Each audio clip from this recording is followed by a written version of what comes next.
He removed his umbrella from the back seat, walked over to the security officer, logged in, and ducked under the crime scene tape. The CSU team was already hard at work.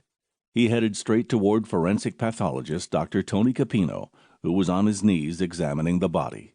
In his late 40s, short and stout, Capino had a full head of dark hair and a round, wrinkle-free, clean-shaven face. The M.E. looked up and smiled. "Hey, Mike, nice of you to join us on such a lovely evening. Where's your partner in crime?" "I'm here," Rose said, walking up behind them.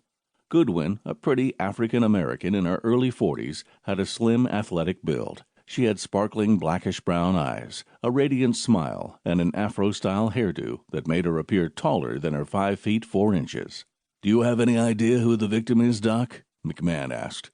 "The person who found him told me his name is Stephen Starr. I just checked the victim's wallet, and his driver's license confirms his full name is Stephen William Starr." "That name rings a bell," Rose said. "I know who he is," Mike said. "He's the president, CEO, and major shareholder in Stargazer Records and Shooting Star Music." "And how do you know that?" Capino asked. "My fiancée interviewed with him before she accepted the Frozen North deal. Suzanne got a bad vibe from Starr and didn't think she could trust him." To get a closer look at the victim, like two baseball catchers, Mike and Rose squatted next to Capino. Starr lay face up on the pavement. He appeared to be in his late 40s, with a full head of dark brown hair and a clean-shaven face. A pool of blood surrounded his bashed-in skull. A golf club driver lay in Starr's lifeless right hand, and a red golf ball sat in his mouth. The killer had meticulously staged the crime scene. "Do we have a serial killer on our hands, Doc?" Goodwin asked. "It looks that way. The M.O. at this murder matches the 2 previous homicides. Everything looks similar.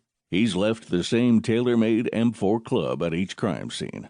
It must be his favorite driver. Yeah, the guy must be a golfer and likes the way that particular club feels in his hands when he swings it hard.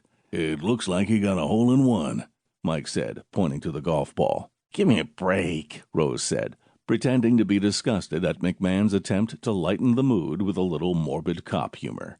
Not to be outdone, Capino said, "I think he's teed off about something. I'm guessing the red golf ball represents the blood he spills." "Serial killers are a weird breed. He's using the red golf ball as his calling card," Goodwin said. "Have you found any prints at any of the crime scenes, Tony?" "Not even one. The killer must have worn gloves and made sure the clubs and the golf balls were wiped clean." "It's obvious the perp knows what he's doing," Mike said, running his fingers through his thick black hair. "Based on the condition of the body, do you have an estimate of the time of death?" Goodwin asked. "I'd say Starr has been dead for about 3 hours. Glancing at his watch, Capino continued. "That would place the TOD at about 9 p.m. "Who found the body?" Mike asked. "He's the guy standing over there, the one smoking a cigarette," the M.E. said, pointing behind them. Mike and Rose walked over to the man with balding gray hair, who looked to be about 60. "Hello, sir. I'm Detective Sergeant Goodwin, and this is my partner, Detective McMahon. Are you the person who found the body?" "Yes, Detective, I am," he said, throwing his cigarette to the ground and crushing it out with his shoe.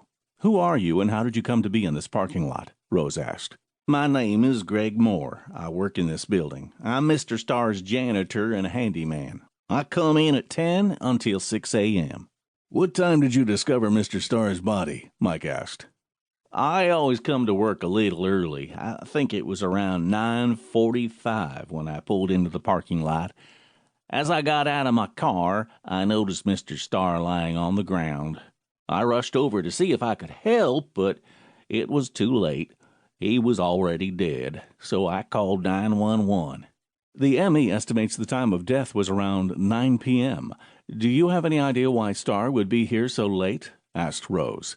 Mr. Starr was a workaholic. He often stayed late. He said he could get a lot of work done after the staff went home when it's quiet and there aren't any interruptions. After writing down Moore's statement and contact information, Goodwin handed him her card and said, "If you think of anything else that could help our investigation, Mr. Moore, please give me a call." "I will, Detective."